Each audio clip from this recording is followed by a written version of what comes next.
যতক্ষণ মানুষ হাসত না ততক্ষণ হাস্যকর কথাবার্তা বলতেই থাকতেন। তাজ আর তিথি অর্থাৎ বড় ভাইয়ের ছেলে মেয়েরা তো চাচি বলতে অজ্ঞান, সারাক্ষণ চাচুর পিছু পিছু ঘুরে। স্বাভাবিকভাবে কারো সন্তান কেউ যদি আদর করে তার প্রতি মায়া বেড়ে যায়। বড় ভাবির ক্ষেত্রে বিষয়টা ব্যতিক্রম হলো না। তিনি মেজ ভাবিকে ধীরে ধীরে পছন্দ করতে শুরু করলেন। সব সময় নিশ্চুপ থাকা মানুষটাও ধীরে ধীরে নিজের কিছু কথাবার্তা বলতে শুরু করলেন মেজ ভাবিকে। মা এতে ভীষণ বিরক্ত হতেন, বলতেন দুই বউ মিলে জোট বেঁধেছে, আমার নামে কুটনামি করবে আর কি। স্বামীদের কাছে প্যাঁচ লাগায় কিভাবে সংসারে অশান্তি আনা যায়, আমাকে কষ্ট দেওয়া যায়, এই নিয়েই পরিকল্পনা করে। আমাকে তাদের কাছে দাঁড়িয়ে কেষ্টে দিতে চাইতো না মা, কিন্তু কিছু বলতেও পারতো না, কারণ মেজ ভাবি আমাকে পড়াতেন। মা বলতেন পড়লে পড়বি বাস, এর বাইরে কোনো কুতু কুতু করবি না। ও যে কত বড় কালসাপ তা কি আমি বুঝছি না? এত দেমাগ এই মেয়ের, এক নম্বরের খারাপ। এই আমি মায়ের কথা সায় দিলাম, তবে মাঝে মাঝে অমান্যও করতাম। দেখা যেত রোজ সন্ধ্যায় যখন মেজ ভাইয়া ফিরতো কাজ থেকে, তখন চায়ের আড্ডা বসতো তাদের ঘরে। মেজ ভাইয়া, ভাবি, বড় ভাবি, বাচ্চারা সব মিলে খুশ গল্প করতো। আমিও তখন চলে যাইতাম। গল্প মূলত মেজ ভাইয়া আর ভাবি বলতো।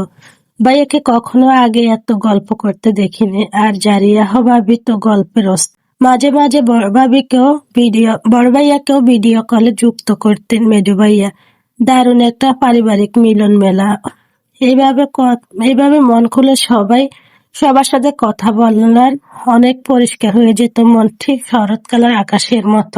কখনো কখনো বাইরে ঘুরতে চলে যাইতাম আমরা সবাই মিলে, কিংবা কাছাকাছি কোনো জায়গায়, অথবা বাচ্চাদের উপভোগ করবে এমন কোনো পার্কে। মা এসব একদম সহ্য করতে পারতো না, প্রায় ঝগড়া বাঁধিয়ে দিতেন। বলতেন বাড়ির বউদের এত ঘুরতে বের হওয়ার দরকার কি? মেজ ভাবি হেসে জবাব দিতেন, ঘুরতে বেরোলে মন ভালো থাকে মা, সংসারে একঘেয়েমি কাটে।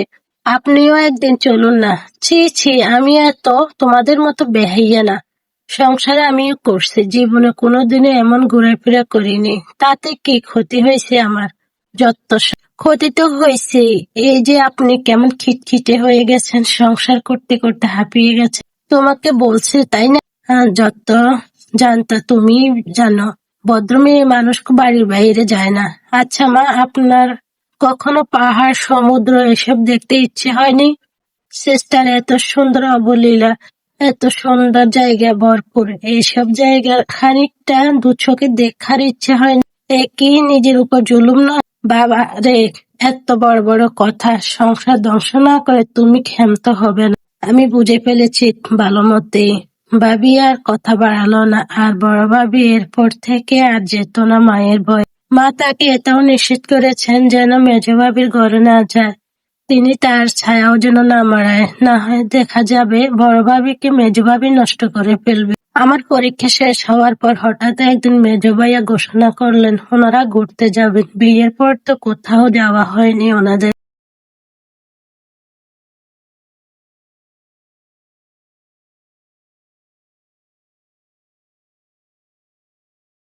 মা শুনে ঠোঁট উল্টিয়ে তাচ্ছিল্যের হাসি হেসে বললেন,